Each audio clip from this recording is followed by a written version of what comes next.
And we're live. Thank you for your patience. Wow, we had a lot of stuff to pack into this show today because a lot going on, as always, as we head into the weekend, everyone. I am Trish Regan. This is the Trish Regan Show. Thank you for being here. Thank you for subscribing. If you haven't subscribed, do me the favor of making sure that you do. Plus, join the conversation. We are live, as I said, so I can see everything you're saying. Careful. CBS News. Oh my goodness, these guys are back in the headlines, and it's not for very good reasons. It looks like the new boss there, Bari Weiss, is having a really hard time. And I mean really hard. You know, anyone could have predicted this coming, me especially, because I once used to work there and am pretty familiar with the culture and how they're very staid and they're very set in their ways. And all of a sudden, this woman comes along and she's just been paid, $150 million for her free press site. And they're like, who do you think you are, you print lady? You opinion print lady. You think you're going to remake the newsroom? And she's like, hell yeah, I am, because that's what I was hired to do. I was hired by, you see, David Ellison, son of Larry Ellison, to try and get you guys into ship shape. But you're talking about CBS News. That's where I hate to break it to you, Barry. You should have talked to me ahead of time. Of course, I would have still told you to take the $150 million, right? But I would have also advised you that this would be one thankless job where you would get to, just nowhere, really, really fast. I think you're actually going to have to fire the entire newsroom if you're actually going to see anything fruitful out of this. You'll probably have to get rid of the unions too. I mean, I don't really know how you bust up the joint given the sort of entrenched culture that has been there for decades now. I mean, decades. You guys have heard my story, right? About how, they still had rotary phones. I think Sharon, actually, who I'm going to talk about in just a second, Sharon Alfonso, who's there at 60 Minutes, she and I were Northeast Bureau correspondents together. She's actually a hysterical person, a really great woman. I don't even know if she's that liberal, frankly. I mean, she's from Texas now, originally from, I think, Mississippi. Yeah, Mississippi. And her husband was a Navy SEAL. So I don't know if she's extremely left, but everyone else in the building is. And apparently, for some reason, Bari Weiss decided to pick a fight with Sharon. Not a good person to pick a fight with, only because the whole building loves her. Okay, they love her. And Barry, they don't like you. And so I think you're all going up in smoke. Okay, so you get rid of Sharon, great. Sharon will find a job somewhere else, I'm sure. I think actually it would be great for Sharon to have another job somewhere else, for sure, because, who the hell would want to work at 60 Minutes? Seriously, these days. I don't even know who's watching. Anyway, so this is, you can see the headline in the Daily Mail. CBS News veterans facing axe after speaking out against Bari Weiss, because apparently you don't speak to the boss like that. Well, they're having some hard times because they don't see her as the boss, right? They see her as a little chickadee that just came in and tried to tell them what to do. And they're like, no, we own this. I'll give you a good example. So the building that CBS News is in, across the street, they had a somewhat better building. It was called the BMW building because I think they sold BMWs downstairs. Anyway, that was where the 60 Minutes offices were. And like when I was there, so this would have been like 2005, 2006 when I was there, they were still smoking in the offices. Oh yeah. They were smoking up a chimney in there because they're like, how dare you tell us that we can't smoke in our offices? Or Andy Rooney. Andy Rooney used to have an office right down the hall from me at CBS News, and he'd have cocktail parties. He'd bring all his friends over, and they'd sit there and watch the evening news, and he'd be like pouring the gin, which, you got to kind of admire. That's the way to live, right? CBS News is like a relic, right? It's a dinosaur. It's from a whole other era, and there's something somewhat endearing about it. The problem is when you're in a new environment with a whole new medium, a whole new news medium, and people are used to accessing content in a very different way, in a very quick way, right? Not in a very slow and steady way, then it just doesn't fly. On top of which you layer in all the bias that's so inherent there in the entire building, and you got a recipe for a total disaster. Plus, a $20-some-odd million settlement that you had to fork over for one Donald Trump because you guys tried to influence the election. I'm sorry. I don't know how else to say it, but, when you cut up Kamala Harris like that and you slice and dice her, when she's saying something that is completely incoherent and you actually make her sound sense, it makes some sense. I mean, hey, I got to tell you, one, whoever did that one deserves like an Emmy Award because that's what you call editing. And two, you can't do that, okay? And we live in a different era now where things are far more natural, right? Au natural. And so the canned scripted, slow 60 Minutes evening news is done and over. And you know what? If Sharon gets fired, more power to her, because I'm sure there's better things that she could be doing. Scott Pelley, I mean, I don't know. I think poor Scott doesn't have much of a future doing really anything. Do I have a picture of him? I may. Oh yeah, he's the guy on the bottom. He's on his way out anyway. Like, let's face it. He's all mad because they got rid of his executive producer, who was the guy who was running 60 Minutes, Bill Owens, because Bill was upset because Sherry Redstone wanted to sell that puppy, right? Remember, so she settled the CBS suit with Donald Trump, and the guy who's the executive producer was like busting apart, like, smoke coming out of his ears. And he resigned in a huff, and it was this big thing in the New York Times. Nobody really cared. Anyway, now Scott Pelley, who was his sort of talent that he produced, he got on the air and was like huffing and puffing to blow the house down. But that didn't really go anywhere because guess what? He's got a new boss. And the new boss says, I don't like you very much. And David Ellison, who now owns the company, says, I don't like you very much. And guess what? We own 60 Minutes and we pay your salary. So if you don't like it, please leave. Apparently this guy has a contract. They're talking about buying him out. They want him out of the building so fast. But here's my thought on it. It's not going to do you any good, because you got Scott Pelley and you got 20 more little Scott Pelleys where that came from. So I don't think you got any luck changing anything over there. How are you going to do it? Think about this. When I worked there, always went out with a big camera crew, a cameraman. It was lovely, somebody to do the lights, somebody to do the audio, et cetera, et cetera. But I also had a smart producer who knew that he could take a very small little camera somewhere and go and shoot everything himself. But you see, the union didn't allow it. So I wound up doing a ton of stories down in Latin America. You wonder how I know so much about Venezuela, right? I mean, in addition to having traded their sovereign debt back in the day at Goldman Sachs, I was like, hey, let's go to Venezuela. We'll do a story down there because we could do it without bringing all the heavy camera equipment, but only out of the country, because all the union rules were so strict. So they are weighed down by unions. They are weighed down by culture, and they are weighed down by their ideology that's a super left. So where are you going to go? Apparently, Sharon Alfonsi and Bari Weiss got into it. If you read in the New York Post, Alfonsi apparently blew up at Bari Weiss and said, hey, you don't get to produce me. This is my story. You got that? You don't get to produce me. I mean, in fairness to Bari, all Bari was asking for is to make sure she had someone on record from the White House saying X, Y, and Z, right? Because they were going out accusing them of this, that, and the other with the CCOT video that they had. By the way, everybody had that video. My own producer, David, was down there months ago before 60 Minutes. Everybody had that video. So it was not like it was anything new. And Bari was like, okay, if we're going to do this story, we're going to advance this story. And one way to advance it would be to see if we can make any news from the administration. Well, apparently the administration didn't want to have anything to do with it. And so Sharon accused her of saying, hey, now the White House is going to dictate whether or not we get a story on the air. Here's my advice. What I would have done in that case, find the other side. Okay, I don't care if you're going to play a Fox News clip. Would it kill you?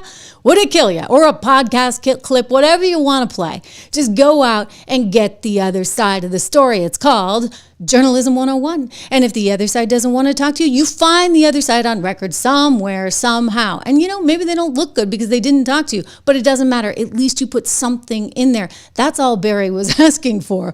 Oh my goodness, you'd think she'd ask for the moon and then some. So they did finally air it.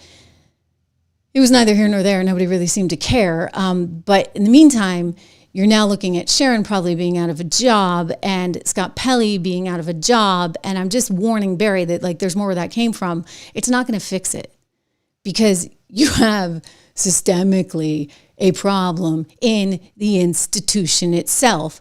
Someone actually mentioned this to the Daily Mail. They said, a source that they spoke to, I can be right on record. I'm just going to tell you, the place is a problem. And by the way, they're leaking like a sieve, right? They're talking to the media all the time. All the people in that building, they're all miserable. They hate Bari. They can't believe she makes $150 million, because of that free press little website she put together. They added that CBS News is allergic to changes. True. True, especially the 60 Minutes people. True, what I tell you about the smoking in the offices, right? They lack respect for Weiss. True. This is exactly what I told you, who previously ran the anti-woke outlet, The Free Press. They don't think Bari Weiss, quote, is qualified to be their boss. True. This is exactly how they feel. They don't want a set of fresh eyes. They don't want anything. So you get the inmates running the asylum, and Barry's like, what am I supposed to do? And David's like, we got to fix this, because David Ellison knows that the news is changing. But I don't know, is he's got the right asset to help it. You know what I would do, honestly? Like, if it were me, I would try and just stream everything. I'd get rid of the unions. I'd say, we're going to change this product entirely. Hey, Sharon, you get a ton of personality. We don't get to see that on 60 Minutes. Let me see it. Let it rip, baby. Let's see the real Sharon Alfonsi. Scott, you don't have a personality. So sorry, you're out. But let's find people with some pizzazz that we can actually put into a streaming platform. And that's actually, by the way, where the opportunity is. Whether or not they stay on and whether or not they've got the get up and go to go do something else like this, we shall see. As you guys well know, the only people that succeed over here are the people that, one, are transparent, two, have no affectations, I guess that's one and the same, and three, have a passion to be doing this and are willing to kind of, let it all hang out, so to speak. I think our camera went off the other day, didn't it? Right? On live air, and there you were for all of it. All the blood, sweat, and glory, as they say. Hey, make sure you're subscribed. It's really important. As you know, what are we doing? We're like nearly 1.2 million. Help me get to that 1.2 million. We are so close, you guys. It is critical. By the way, did you see the market today? Kind of nice, right? Dow down a little bit, but most of the markets, you had the S&P and the NASDAQ ending higher again. 76research.com. If you haven't gone there, please go do that. Check it out. We have 3 model portfolios on there. If you just want to get the 76 report, that's also very helpful for you. We've had a ton of great ideas that you would have made a lot of money on if you had taken our research and run with it. So go use code word dollar. Check that out today. Another sponsor, well, they're not a sponsor. They're my company. But this is a sponsor, and I'm thrilled to welcome them here to the Trish Regan Show. It's a company called The Daily Look. And I'll let you in on something. Trying to decide what to wear every day, like sometimes it's kind of a pain. When I worked in network television, not at CBS because they were quite poor, they didn't have the money to do this, but every other network, they gave me what they call wardrobe allowance. And in many cases, I'd have a stylist. So I'd have a stylist that go out and shop, and she knew my style and what I liked and what I didn't like. And she'd come back and say, what do you think? And she'd present it all. I mean, these were the glory days, right? I wouldn't trade this for the world. Trust me, this is so much better over here. And I have Daily Look. So this company effectively fulfills the role of a stylist. So you can set a budget. You can say, okay, this is what I want. This is what I like. And they'll send it to you. You give them all your sizes. They actually have they have a quiz that you can take. I highly recommend you take the quiz, and they'll actually figure out what it is that you really want, and you have the option of trying it on in your own home and sending it back if you like, or keeping some of it. It's all up to you. So it's really kind of a neat thing. With Daily Look, you can try on up to 12 premium pieces per box in the comfort of your own home, saving time and effort.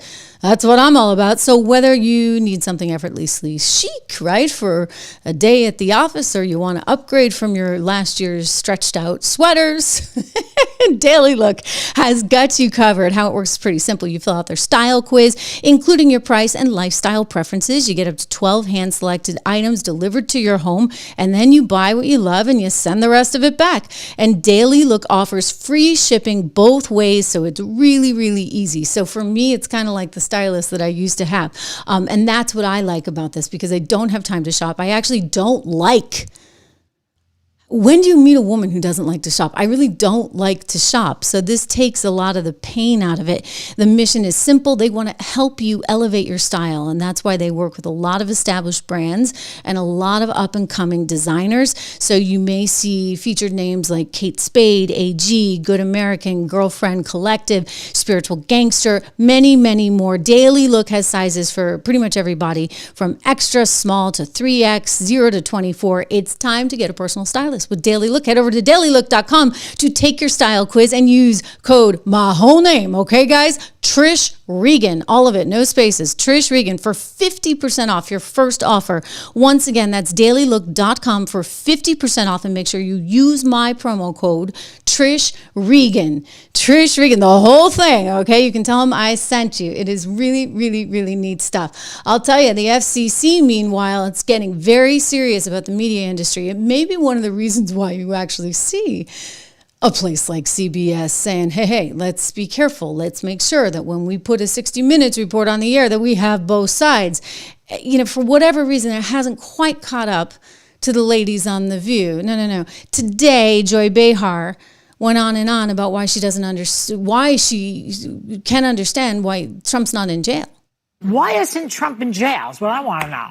Because he won the election and 75 million people still voted for him despite these facts. I mean, I hate to say it, we had the facts. If no one is above the law, and even if he did win the election, why isn't he in jail? But the DOJ policy is such that you cannot indict or prosecute a sitting president. And when did that happen? It's been DOJ policy for a long time, and I've said this before.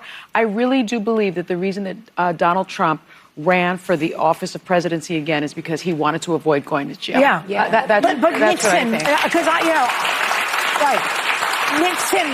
Nixon was going to go to jail. You know? They went to him and they said, we're impeaching you and they're going to convict and you're going to go to jail. But anyway, Nixon quit. He quit. Yeah, he resigned. So why doesn't this guy quit? Because he's not afraid of anything. He hasn't been held accountable. He's been saying since he came down the escalator that he could shoot someone and he would get away with it. Remember, Joy, Nixon, the Republicans around Nixon told him that they were going to impeach him. I know that. He didn't have, he had, a team of rivals around him. But that's why all of this is on them. It's on them. The Republicans in Congress right now. They're just an exhausting bunch, aren't they? Thanks to our friends over at Newsbusters, their great media research center, for pulling that clip. They are just an obnoxious bunch. And they present this stuff as though it's fact. Like, you're the idiot if you are actually of the belief that Donald Trump should be there in office. It's reached a tone that I think has just become so disproportionate to what the rest of the country thinks. I mean, you have only to look at the election, right, to see that they were so darn out of touch with the rest of America. And it's one of the things that Brendan Carr keeps bringing up, who's head of the FCC. He's making the point that, broadcasters have a duty. They have a duty via what's called the equal time rule that hasn't gotten enforced in a long time. And he comes along, he's like, you know what? I'm going to enforce it. And you kind of have to at this point, because that's what you're seeing on TV. If it's not that, it's this version of TDS. At least Joy Behar is admitting that she does have TDS. She also talks about how she and Barack have been in therapy all these years. Yes. Because they're dealing with the empty nest. I'm dealing with the next few years of Trump. Yeah. I need therapy. Yeah. The empty nest. This is your therapy. Yeah. Gosh, I don't really want to watch Joy Behar's therapy on live television every day. Now, do you? I don't think anybody does, which is why you see the ratings going way down. But the fact that they're still doing this, okay, the fact that they're just spouting this nonsense day after day after day after day, it's really reached a point where I think it's dangerous for the country. I mean, granted, it's great. Donald Trump won. But now we're coming up on another election cycle, and they're so biased in their coverage. And I just have to ask you guys, at what point did they scare you? Probably not you, right? Because you guys are like me. But what about everybody else in America? At what point does this echo chamber start to actually infiltrate its way into people's psyche? And then they start to worry, oh my gosh, you see what's going on in Minneapolis, and, maybe he can come after me the way he's going after them. The answer is no. The answer is, hey, ICE has been around for a long time. And by the way, guess who used to use ICE very aggressively? Barack Obama. Barack Obama. Remember that, okay? So this is the reality, and I hate to break it to them. This is coming straight from their party. But when it's Donald Trump that does it, it's a whole other thing. And so there's no law being broken here. DHS has a responsibility. There is a law on the books. You can't be in this country illegally. You certainly can't be in this country committing crimes and also being here illegally. And those are the people that they are seeking out, period. End of story. And you guys can sit there and you can say this all you want, but the reality is the president of the United States is enforcing the law. And you guys over in broadcast television land have to recognize that so is the FCC. Now, let me share with you what Brendan Carr sent out. He put out a tweet saying for years, legacy TV networks assumed that their late night and daytime talk shows qualify as bona fide news programs. Ha ha, ha ha. Okay, even when motivated by purely political, partisan purposes. Carr said today the FCC reminded them of their obligation to provide all candidates with equal opportunities. So what does that mean? Oh, The View, you can't put Jasmine Crockett, who's running for Senate in Texas. Good luck. You can't put Mamdani, who is already campaigning for whatever the heck his next campaign is. Gosh, I wouldn't be surprised if the guy tries to run for, well, he wasn't born here, right? He wasn't born here, so he can't run for president. Woo! Okay. But, you know, He's got big political aspirations. Don't underestimate that guy. Wait till you hear his latest and greatest. I got some sound I want to play for you because he wants to actually have, in the wake of all of the reporting on the fake daycares and the billions of dollars lost in Minnesota on things like fake daycares, he wants to put in universal daycare, universal childcare in the city of New York for not just American citizens, but everyone. Illegals too. I mean, I don't know how they're going to pay for it, but you know these communists, they don't care about money. They'll just take it from you and from anyone else until they can't take it anymore because you see everybody leaves.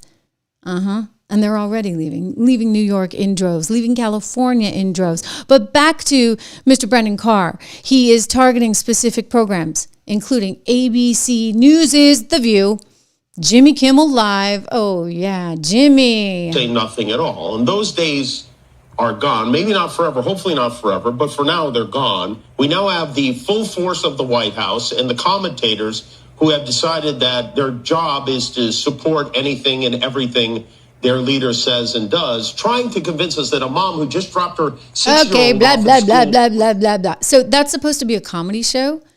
I think you and I know. There's no way that's a comedy show. I keep saying he just needs to go to MSNBC. They have all kinds of holes in their schedule. Rachel's only doing one show a week. For goodness sakes, Jimmy, that's your future. And by the way, you can do that all you want. All right, here's the good news. There's no barrier on what you can say. I mean, I think you get to even swear over there, Jimmy. You'll be all set, you know? Hey, tear up Trump every single night, and maybe you'll have an audience for it. I doubt it. I mean, even MSNBC's ratings are really suffering these days, but you can take a shot at it, right? What I can tell you, you're not going to get anywhere with, and you haven't gotten anywhere with, is network television. So network television is governed by a different set of rules. You can go back to the 1934 Communications Act, okay? This was all put in, right? Wouldn't this have been... well, you're dealing with the 30s, and they put all this stuff right into writing. In 2006, I guess FCC staff decided that some late night interviews could be exempt from what is known as the equal time rule. But they never actually changed the law. So what they're now doing is a clarification of the law, if you would, a law that actually dates all the way back to 1959. So it's not a new regulation. It's just enforcement action. They're investigating why it is that they're not following this law that has been on the books since 1959. And in this case, we're talking about equal time for candidates so that one candidate doesn't get to dominate the airwaves. And, I would just take it one step further and say you guys have a duty, and this goes back to the 1934 Communication Act, to serve your community. So equal time, yes. But I'd also say there's got to be equal representation of all sides, because all we get from these guys is constant Trump bashing, and it's out of control. I mean, granted, a lot of Americans see through it, but hey, half the country doesn't. I'm not sure. I didn't know if we'd moved on to another piece. Amendment. Right, it's time. 25th Amendment is time. It's time. To that point, you would be in a lot of company. You believe at this point that the president of the United States may not have his full faculties? I felt that before now. Yeah, but the cherry on the cake was yesterday. Well, no, there's been a lot of cherries on the cake. There have been several. The cherries on this cake are enormous. Yeah. There are It's so a cherry many. tree. There are the lines in the sand. Yeah. I mean, it looks like a stamp. There's so many lines in the sand. I mean, she's having a tough time, really, really tough time. She wants the 25th Amendment. Why? Well, I mean, it may just have a little something to do with the FCC saying we're going to crack down on this. So he's like, you're not going to get away with this anymore. I mean, and you have the president repeatedly targeting The View, as he should. I mean, they target him nonstop. And what, you're supposed to like roll over and play dead? I mean, think about how they always go after conservatives. Always. I realize Mitt Romney's their hero now, but they went after Romney. They went after Reagan. They went after Bush. And it just so happens that Trump's there. Remember when they were going after DeSantis? Oh, yeah, for like a week, they were going after DeSantis hard on The View. Why? They thought DeSantis was going to be the nominee.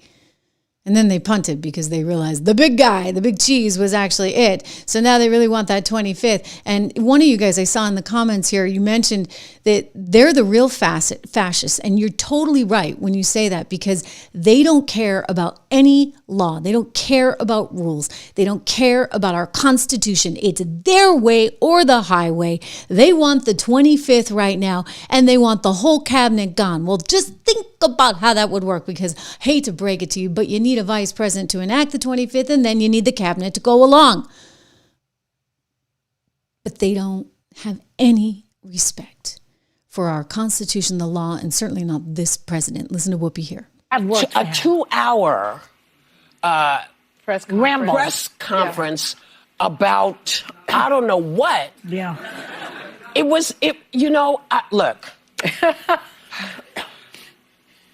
He is sitting in a position that is uncomfortable to me. Yeah. I'm sorry. I'm uncomfortable with him as president. A lot of people But just remember, the 25th Amendment requires the cabinet around him to act. Thank you. We're talking to them. Well, I know, but I'm just as a dose of reality, his cabinet is squarely with him. Yes. Though I do think... And it's time for them to go, too. Though I do... Well, and this is where... No, it's actually time for you guys to go. Like, that's a whole show. I mean, CBS News needs to be blown apart. And frankly, that show needs to go as well. And Brendan Carr is like helping things along. He pointed to the fact that The View, for example, in a 2025 study, had 128 liberal versus 2 conservative guests. 128 to 2. I mean, what kind of numbers are those? For goodness sakes, you guys.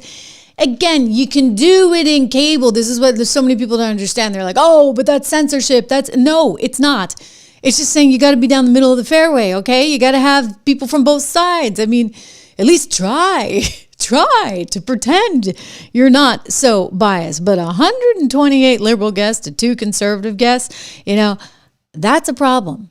And you guys are now under investigation for a variety of things, including now this concern about equal coverage.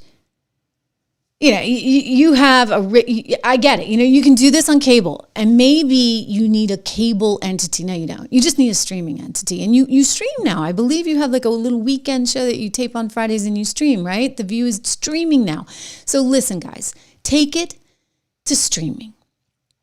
End your network television venture, because it's not working out for you. It's not working out, and you're only going to draw the wrath of one Brendan Carr, and it's going to get ugly very fast, as it should. This show should not be on the air in its current form, period.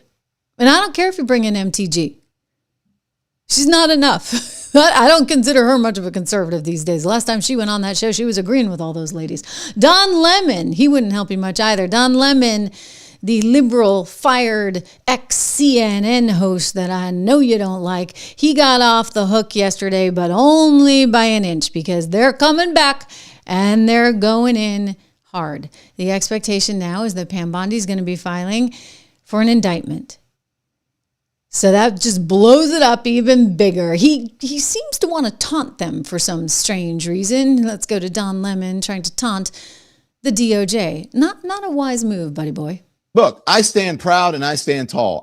This is not a victory lap for me, because it's not over. They're going to try again, and they're going to try again. And guess what? Here I am. Keep trying. That's not going to stop me from being a journalist. You're not going to diminish my voice. Go ahead, make me into the new Jimmy Kimmel if you want. Because I'm not going anywhere, and I'm going to believe the same things, whether you want to, whatever. None of this is about justice. This is about power, and it's about people who are incompetent. How about it's about people like you who are just plain stupid, okay? Like getting really stupid advice from stupid lawyers like the woman you went in there with who's now been arrested, okay? And she's so proud. She's like, I'm a lawyer, I'm an activist, I'm a lawyer. Well, okay, if you're a lawyer, you would know that you actually can't go into a church. It's private property, so that would be, a violation of the church's rights and the people that are there in the church. Oh, and then you factor in, you get things like the FACE Act, you get all kinds of things. So, Don, were you just being a journalist when you tagged along? Or the fact that you were out there with them as they were preparing this, maybe that's actually going to get you in a little bit of trouble, just a little bit, right? As Harmeet Dillon said, she said this so brilliantly the other day, and it's worth listening to again. Because at first, and I'll be, I was looking at it, I'm like, gosh, if you're following the protesters and you're a quote unquote journalist and you're there and you're videoing and are you really in trouble too? I think where we have to draw the line in the sand is, why would you go in and trespass with them? Like, how did that happen? Watch. Imagine you have a bank robbery that's being planned by a number of criminals. They're crossing state lines, they're using the wires, and then a podcaster says, well, let me embed myself in here and come along for the ride and live stream the crime. That would not be protected by the First Amendment. No. So Donald Lemon, I think you might be in a little bit of trouble. Who else thinks you're going to probably be in a little bit of trouble? My friend Greg Jarrett. Greg is great. He's a really smart legal analyst and a great constitutional mind. I want to go to him speaking on Hannity's program last night because he laid it out there. And Don Lemon, you'll appreciate this if you're watching, because he made the point that this is just a magistrate judge, and basically you can take it to a higher court district judge, or you can just go and file for an indictment. So you can put all the evidence in front of a grand jury and see where they come out. So in other words, Don Lemon is not off the hook. Let's go to Greg. Rejecting the charges against Don Lemon smells fishy to me, and we may actually learn more about the magistrate's motivations, his bias, his conflict of interest, as Kevin pointed out.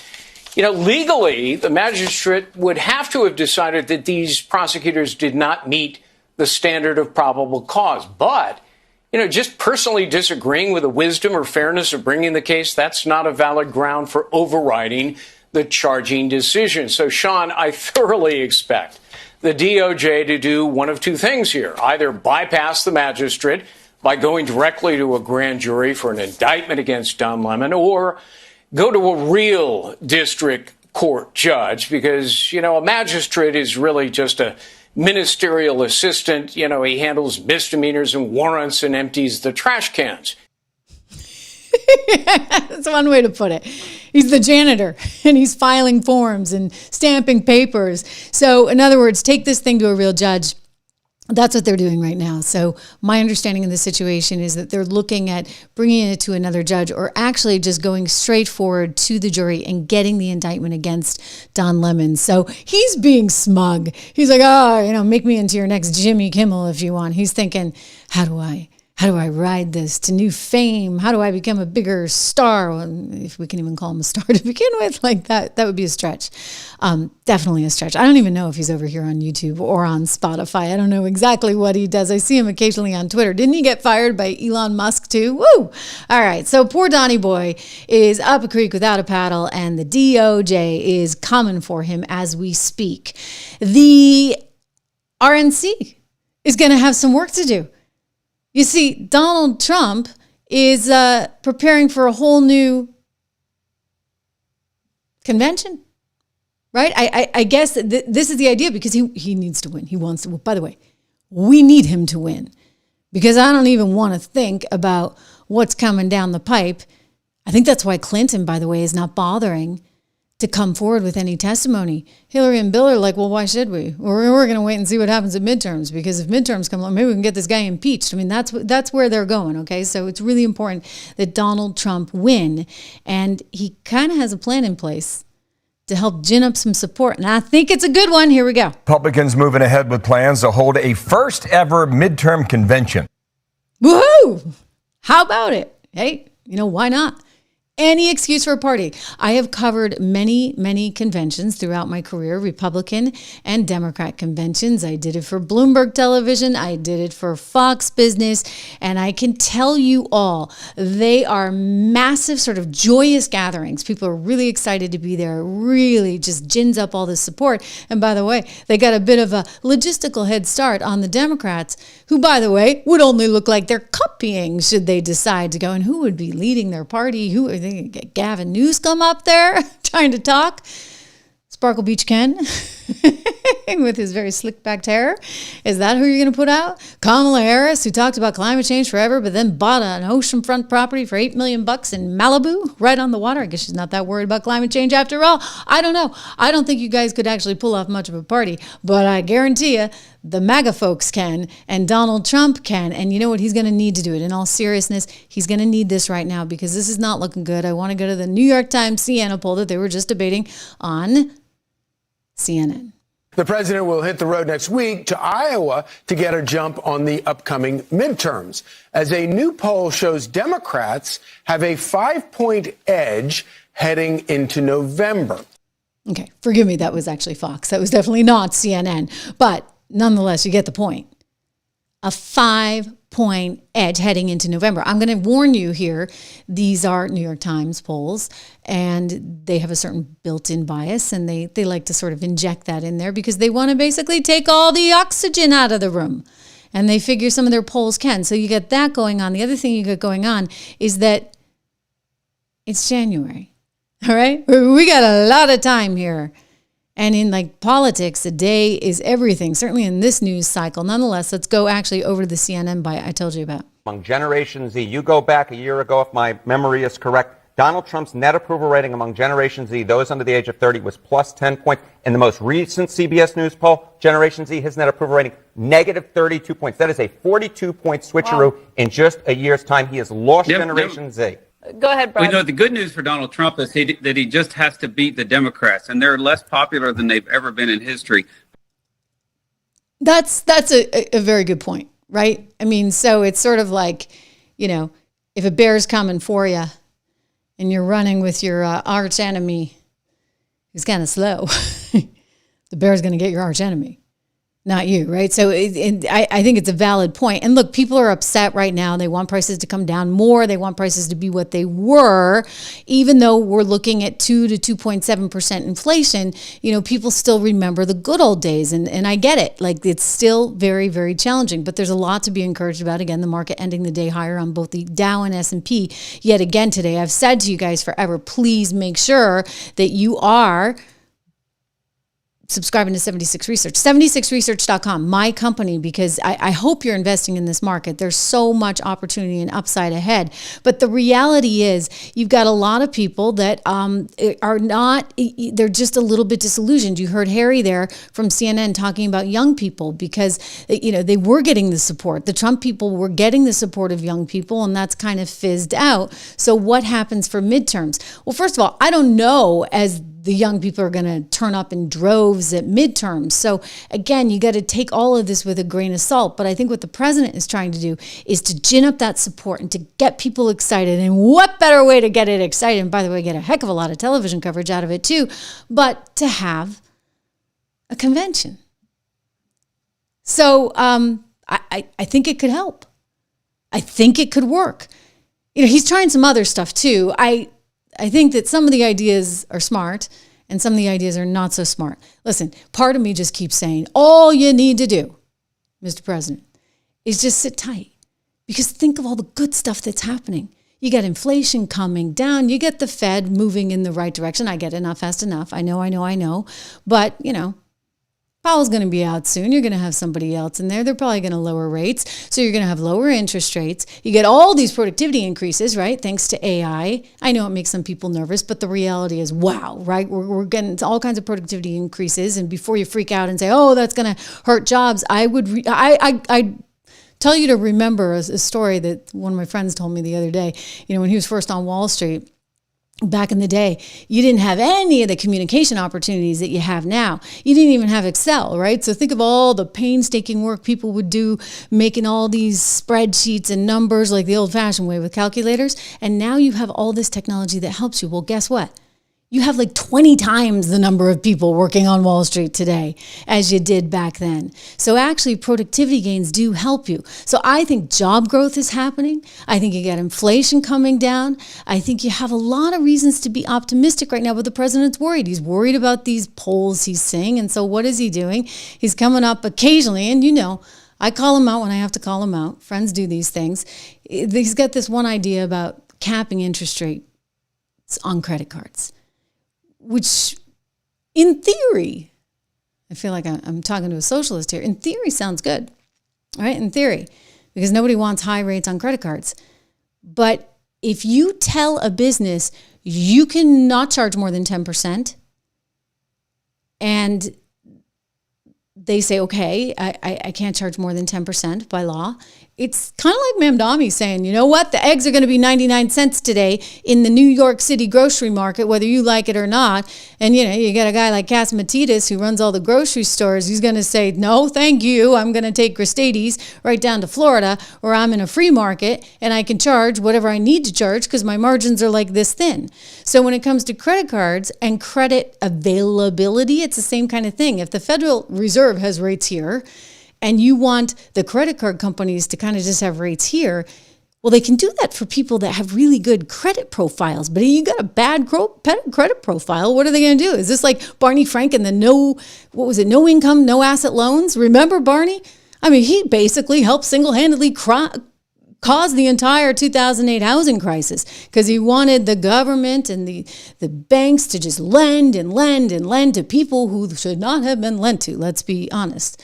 No income, no asset, Nina loans. They were awful. And so I pause sometimes. I look at some of the policies that the president is putting forward. This one may not be as well thought out, but he's getting a lot of pressure from the Dems. And I would just remind you all of this. Anytime, you can take this to the bank. Anytime you are in agreement with Mad Max, as we like to call her, Maxine Waters, do the opposite. Okay, just go full on Seinfeld, pull a Costanza, because when Maxine Waters likes what you're doing, that's a problem. Listen to her. Trump said, and I quote, one of the biggest barriers to saving for a down payment has been surging credit card debt. The profit margin, let me just make sure I get this out of here. The profit margin for credit card. Okay, she, by the way, she can't even read. This is kind of funny. Let's see. Companies now exceeds 50%. Not for everyone, by the way. Not for everyone. And don't forget, one of the things that they're trying to bake into this when they come up with their algorithms on who they're going to lend to is how many write-offs they got to take, right? Because somebody doesn't pay their credit card bill. Here we go. The biggest, and they charge Americans interest rates of 28%, 30%, 31%, 32%. What happened to usury? He went on to say, and I quote, I'm asking Congress to cap credit card interest rates at 10% for 1 year. My amendment would allow Republicans to champion. Okay, so great. This is her amendment. So like she and Trump are joining forces. No, I do not think so. Okay, like I said, pull the Costanza. Trump, run as fast as you can. The president's proposal to impose a simple 1 year cap on credit card interest rates at 10%. This is an idea that has bipartisan support in the House and in the Senate. And I'm curious if any Republicans on this committee will speak or vote in support. Hopefully, most of the Republicans there understand what's going on, right? And this is pure politics, and that's why he wants it for a year. And I'm just going to tell you, not a good idea. Very slippery slope. We don't need to go communist. when we are the greatest nation on the planet. Because why? Red-blooded American capitalism, baby. That's what I'm about. That's not what they're about over in New York City. You see, New York City, rest in peace. I might as well just say it now, because you got Mamdani with his new plans to offer universal childcare for everyone, including all the illegals. Oh yeah, you're illegal? Don't worry, we got your kid covered. Just vote for us, okay? These are programs for every single New Yorker. These are not programs that are going to ask the immigration status of any one of the children. All of those children are New Yorkers. They should all be enrolled in pre-K and 3K, no matter where they were born or where they come from. And we are also proud to be a sanctuary city. What a sanctuary city means is that we have policies in place, policies that have existed for years in this city, that deny ICE agents access into schools, hospitals, city properties, or even the properties of city contractors, unless those ICE agents can present a judicial warrant signed by a judge. We know that the vast majority of the time, ICE agents are not presenting that kind of documentation. If they're presenting any documentation, it tends to be an administrative warrant, and oftentimes there isn't any documentation even provided. So we want to make clear the rights of every New Yorker that they have. Somehow I don't think that's going to turn out the way some would like. What do you think? I mean, you saw Nick Shirley. He did the reporting, right? Where he showed up at the Leering Center where they didn't really have any kids there. And it turns out that wasn't the only one. I mean, we're getting fleeced all over the place, I mean, you're talking about 19 billion possibly out of Minnesota. You're talking about 70, 80 billion out of California. There's talk of all kinds of fraud going on, and it's not okay. It's not okay. We honestly, we need the money back. And Trump wants it back every dime. Battle brewing in California. The Trump administration says the state owes the federal government more than $1 billion for health care given to illegal immigrants. William Lajeunesse has the story from L.A. Hi, William. Well, Dana, there are two stories here, right? One is how rising costs have forced blue states to roll back health care for those without legal status. The other is the White House crackdown on eligibility. If states can't confirm those getting care are U.S. citizens, they have to pay the feds back. We are auditing aggressively, and we don't like what we see. In March, the Trump administration began auditing states that provide illegal immigrants with routine health care paid for by American taxpayers. Their findings? 7 states and the District of Columbia owe nearly $1.4 billion for using federal, not state money for immigrant care. Topping the list, California, followed by New York and Illinois. In California, we've already identified about $1.3 billion spent to take care of illegal immigrants. Under the law, states can only use federal money for migrants' emergency care. When you come for elective herding operations or dental cleaning, that's not going to be paid for by the federal taxpayer. It's not right. I get it. It's sad. You know, you bring all these people here. Thank you very much, Joe Biden. And now they can't take care of themselves. Well, in some cases, like we saw in Minnesota, they can take care of themselves pretty darn well, if you ask me. As Donald Trump said, they're smarter than they look, right? We thought they weren't so smart, but clearly smart enough to figure out how to swindle everybody out of all their money. So that's one group of the population. But a lot of people come here because they were promised this, that, and the other from the Biden administration. And now that the hospitals, the state hospitals, are stuck having to pay all these bills. And, you know, you can't turn somebody away when they show up at the hospital and they need care. So what do? Well, they're dipping into the federal government's coffers. And the federal government said, hang on, we got a law on the books. And the law says you can't use federal taxpayer money to pay for illegal migrants' health care. They're illegal. So no can do. And yet they're doing it anyway. By the way, I said the term illegal. This is fleecing of America, right? You're not supposed to say illegal according to one little schmo on CNN. I just love this clip because Scott Jennings really just let him have it. Let's take a peek. I recognize you haven't reviewed all the material anymore. But you have the diverse, the percentage. Who are you to tell me what I can and can't? I've never met you, brother. Listen, I can say whatever I want. They're illegal aliens, and that's what the law calls them, illegal aliens. That's what I'm going to call them. Right. Listen, You can't say illegals anymore because ICE is directly targeting legal citizens of this country. And how are you going to enforce your edict on me, just out of curiosity? Listen, I understand. But just listen to his point about illegals. No, I want to know why he gets to instruct You're my changing the speech. topic. Hang on. I want to know. You're making a point making an about the emotional people being plea. arrested. Go I ahead. understand that your job is predicated on just getting increasingly more demented every single week, and that the audience comes back to see if perhaps Make your point. My point is that you're saying the word illegals, but it's in you don't federal even law. really know what's happening. Or actually, I think you do, and Sure, you're I just do. doing this on purpose. But Yes, the truth because is, I want the law enforced. they are not just targeting illegal immigrants. They They are. are targeting natural-born U.S. citizens. They are not. That is a fact. You They are cannot not. deny that. I mean, you can on national television. They are deny not. facts all the time. They You've are done it a not. couple times in this very episode. I still want to know how you're going to enforce your right. language For God's edicts on me. We'll take that up. How are we going to enforce it? We're going to take that up in the break. I mean, wow. You can't say the word illegal. Illegal. I can sing it too. What do you know? Illegal. Gosh, you gonna come after me, little guy? I mean, this is crazy. This is really, really, really crazy. But this is where we are right now. So I would just go back to, okay, Trump wants to win. So he needs to basically let people know the economy's working, and it is. And he needs to make sure that he stays on the immigration issue, because this is one of the number one issues, one of the reasons he was elected. And you can't let people like the little schmo there on CNN tell you what you can and cannot say. I mean, enough with it, okay? He won for a reason. And we need to make sure that we lock down more power, because if we don't, guys, you know what? I'm going to be perfectly honest. Like, we're going to go back to right where we started, where you had them trying to police speech. I had to, when I first started this show, like come up with another word for COVID, because I literally couldn't say COVID.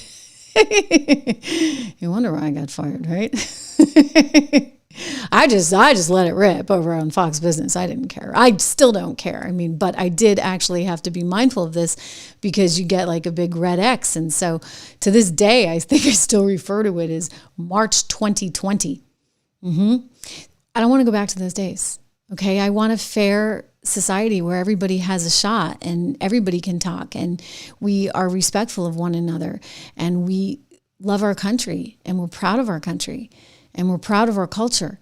And so, yeah, I see someone saying COVID is COVID, illegal COVID. Like, I'm going to say it all. I'm going to like Tourette's or something. The China virus, someone writes. Listen, or vaccine, you're right. Piece of my mind, you couldn't say the word vaccine. It was like you'd get hit with this big... And Mark Zuckerberg knew this was insane. He was on Joe Rogan's program explaining it all out, laying it all out. I mean, he was scared stiff, I guess. But I'll tell you, I don't want to go back to that. I really don't. And I don't think you do either. So it is important, really important. Trump is just common sense. And it's like nobody has any common sense anymore. And look, you know, sometimes he's got some off the reservation kind of ideas, like the 10% cap on credit. I mean, I love it in theory. The problem is anytime you try to mandate something like that, you're actually going to restrict the credit markets, and people just won't have access to capital. So there you go. You know, the people that really need it and have to have it at one point won't be able to get it. So I do not like socialist or communist style prescriptions for the economy. He's doing everything so perfectly. So we just need more, right? Give me more. Just let it ride. This is a glorious time, and there's lots of good stuff happening. You know, we're consolidating even the security of our hemisphere. When you think about what was accomplished in Venezuela, that was amazing. When you think about, it looks like we're going to get a deal for Greenland after all, and that wasn't that hard. You know, you just threaten a few tariffs, and what do you know? They all roll over and play dead, because money talks. You don't need to send troops. Money talks. And so being able to use efficiently your financial power is something that this president recognizes the significance of and does beautifully. Like no one else I've seen, because you know what? Nobody else understands economics or business, right? They've never worked in that. You get a community leader who was once the president of the United States.